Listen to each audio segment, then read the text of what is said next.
नमस्कार, मैं पंकज प्रसून। दोस्तों, पश्चिम बंगाल से एक बेहद खौफनाक खबर सामने आ रही है। खबर यह है कि आईएएस की एक पत्नी के साथ रेप हुआ है और जब वो आईएएस की पत्नी थाने में रिपोर्ट दर्ज कराने पहुंची तो वहां के पुलिस अधिकारियों ने पीड़ित महिला का साथ न देकर उन रेपिस्टों, बलात्कारियों और क्रिमिनल्स का साथ दिया है।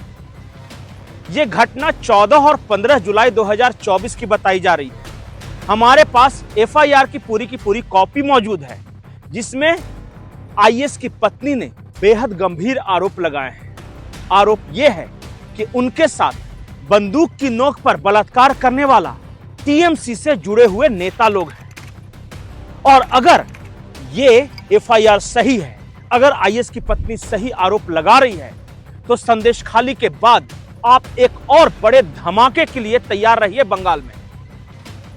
जब पुलिस और थाने ने आईएएस की पत्नी की सुनवाई नहीं की, तब ये कोर्ट पहुंचे। कोर्ट ने बकायदा लालबाग पुलिस स्टेशन को यह हिदायत दी कि आप एफआईआर दर्ज करो, और तब जाकर यह मामला सामने आया। बंगाल में क्या कुछ चल रहा है उसकी एक वानगी भर है, क्योंकि जब एक आईएएस की पत्नी के साथ इस तरह हो सकता है, 2-2 दिन बंदूक के नोक पर उसके साथ रेप हो सकता है, थाना उसका केस दर्ज नहीं कर आरोपियों की मदद कर सकता है, तो आम लोगों का क्या हाल होगा आप समझ सकते हैं। सिटिंग आईएएस ऑफिसर की पत्नी के साथ 14-15 जुलाई को बलपूर्वक बलात्कार किया जाता है और उसके बाद उसे दबाने का प्रयास किया जाता है पुलिस के द्वारा। पुनः यह मैं बात कह रहा हूं, एक सिटिंग आईएएस ऑफिसर की पत्नी के साथ शिकायत होने के बावजूद पुलिस का जो रवैया रहा, पश्चिम बंगाल पुलिस का, उसके बारे में कलकत्ता हाई कोर्ट ने आज बहुत सख्त और बहुत गंभीर सवाल उठाए हैं।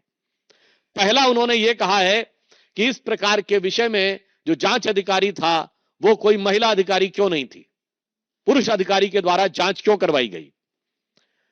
दूसरा, जिस थाने में और जिस समय में घटना का आरोप है उसका सीसीटीवी फुटेज उपलब्ध नहीं कराया गया।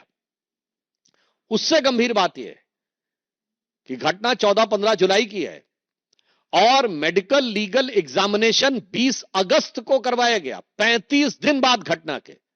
इसलिए कोर्ट ने सीधे सीधे कहा है कि यह सबूतों को डाइल्यूट करने और नष्ट करने का एक स्पष्ट प्रयास दिखाई पड़ता है, और इसके साथ साथ केस को हल्की धाराओं में दर्ज किया गया। मुझे आज का बंगाल कुछ हद तक 90 के दशक के बिहार की तरह लग रहा है। ये जो आईएएस की पत्नी वाला रेप कांड है, ठीक इसी तरह बिहार में एक चंपा विश्वास रेप कांड हुआ था। वहां भी एक आईएएस अफसर थे, उनकी पत्नी के साथ रेप हुआ था और वहां भी उस वक्त आरजेडी के नेताओं का इसमें हाथ बताया गया था। चंपा विश्वास रेप कांड के बारे में थोड़ी सी जानकारी दे देता हूं। आरजेडी की एक दबंग मंत्री थी हेमलता यादव, और हेमलता यादव आवास बोर्ड की अध्यक्ष भी थी। उन्होंने अपने आवास के बगल में एक आईएएस अधिकारी के आवास को अलॉट करवा दिया, और उस आईएएस अधिकारी का नाम था बीबी विश्वास। बीबी विश्वास साहब की पत्नी बेहद खूबसूरत थी। हेमलता यादव के बेटे की नजर बीबी विश्वास के पत्नी पर थी। एक दिन क्या होता है कि हेमलता यादव डीडी विश्वास की पत्नी चंपा विश्वास को फोन करती है कि मेरे घर में कुछ समस्या है, मेरी तबीयत ठीक नहीं लग रही है, आप आ जाओ मेरी मदद करने के लिए। चंपा विश्वास आती है। हेमलता यादव कहती है कि चलो इस रूम में चलते हैं, और जैसे ही चंपा विश्वास उस रूम में जाती है, बाहर से दरवाजा लगा देती है हेमलता यादव कुंडी। उस कमरे के अंदर हेमलता यादव का बेटा मृत्युंजय यादव मौजूद था। उसने जबरदस्ती की चंपा विश्वास के साथ, और दबंगई ऐसी कि उस वक्त पूरा का पूरा सिस्टम हेमलता यादव के समर्थन में खड़ा हो गया, और जो डीडी विश्वास थे वो गुहार लगाते रह गए। करीब 2 सालों तक यह सिलसिला चला, और इस दौरान हेमलता यादव के बेटे मृत्युंजय यादव ने चंपा विश्वास के साथ, उनकी सास के साथ और घर में काम करने वाली 2 नौकरानियों के साथ लगातार रेप किया 2 सालों तक। अंत में हर ओर से हार कर डीडी विश्वास को खामोश रहना पड़ा। इस बात का खुलासा तब हुआ जब उस वक्त बिहार के नेता प्रतिपक्ष सुशील कुमार मोदी ने बाकायदा एक प्रेस कॉन्फ्रेंस किया और उस प्रेस कॉन्फ्रेंस के बाद यह सारा मामला सार्वजनिक हुआ।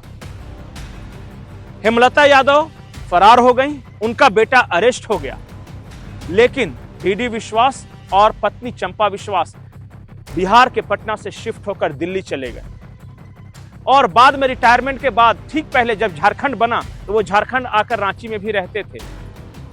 आज डीडी विश्वास साहब इस दुनिया में नहीं है, उनका निधन हो गया। उनकी पत्नी चंपा विश्वास कोलकाता में एक गुमनाम जिंदगी जी रही है।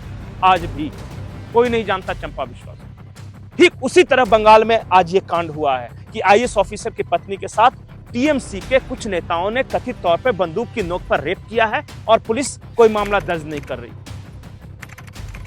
मैं इसलिए बोल रहा हूं कि आज का पश्चिम बंगाल 1990 या लालू राबड़ी राज के बिहार की तरह है, क्योंकि कई चीजें समान हैं। बिहार में सिर्फ चंपा विश्वास रेप कांड नहीं हुआ था, एक शिल्पी जैन थी, पटना के मशहूर कपड़ा कारोबारी थे, उनकी बेटी वो मिस पटना रह चुकी थी।